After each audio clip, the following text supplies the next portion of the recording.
জীবনে প্রথমবার আজকে আমি ইউজ করতে চলেছি হেয়ার এক্সটেনশন। আমার চুলটা একদম টাকলু হয়ে গেছে গাইস, মানে চুল পুরো কমে গেছে। আর স্মুথনিং করার পর তো আরো একদম চুলটা কম লাগছে। তো তার জন্য আমি ফলস চুল নিয়ে এসেছি, আজকে আমি সেটা লাগাবো কাকিমার বার্থডেতে একটা সুন্দর লুক ক্রিয়েট করার জন্য। আমার বান্ধবীরা আমাকে বলছে নাকি যে প্রিয়াকে প্রিয়াই লাগছে না, চেনাই যাচ্ছে না। তাহলে আমি কি মানে প্রিয়া না তো কে হয়ে গেছে সেটাই বুঝতে পারছি না। আমি এখন নিজের লুকটা দেখিনি, তো তুমি এটা লাগাও দেখি কেমন লাগে। আমার চুলটা আজকে এত বড় হয়ে যাবে, আমার খুব শখ যে এত বড় চুল হবে, ঘন চুল হবে, বাট নেই আমার। এটাই হচ্ছে গিয়ে অসুবিধা, চুলের যত্ন করতে পারি না, তার জন্য কেটে ছোট করে দেই। আর চুলটা একদমই পাতলা হয়ে গেছে, তার জন্য ঘন চুল তো নেই।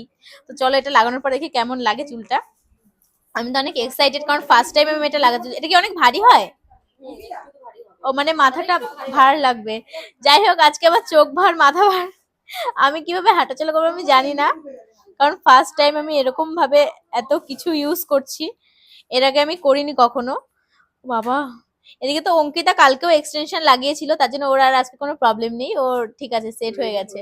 হ্যাঁ, ও রেডি হয়ে গেছে, কারণ সবাই চলে এসছে অলরেডি, অনেক গেস্ট চলে এসছে, ও এখনো এখান থেকে যায়নি না, প্রবলেম হয়ে যাচ্ছে। তার জন্য ও আগে রেডি হয়ে চলে যাবে, তারপরে আমরা যাব এক এক করে।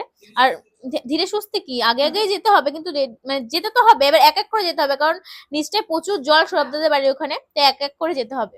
এই দেখো আমার এক্সটেনশন লাগানো কিন্তু কমপ্লিট হয়ে গেছে। ও মাই গড, ভালো লাগছে? লাগছে যে অরিজিনাল চুল আমার এত বড়।